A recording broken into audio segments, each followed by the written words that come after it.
तो राजस्थान का सियासी बहरान अभी गहराता जा रहा है। पायलट की अर्जी पर हाईकोर्ट में सुनवाई जारी है। फिलहाल लंच ब्रेक हुआ है वहां पर। एक और ब्रेकिंग आ रही है, बड़ी खबर आ रही है। अरकान असेंबली की खरीदो फरोख्त का मामला।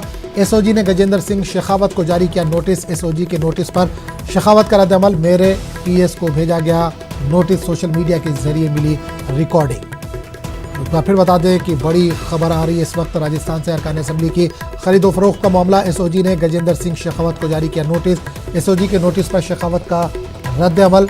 मेरे पीएस को भेजा गया है नोटिस। सोशल मीडिया के जरिए मिली है ये रिकॉर्डिंग।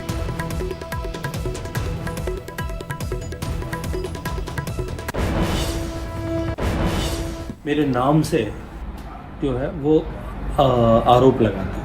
मुकदमा दर्ज हो गया है। राइट। पुलिस जो है बयान लेने के लिए प्रयास कर रही है। उन्होंने मुझे नोटिस दिया है और मुझे ऐसा बताया गया है कि एक टीम बनाई गई है जो गिरफ्तार करने के लिए आ रही है।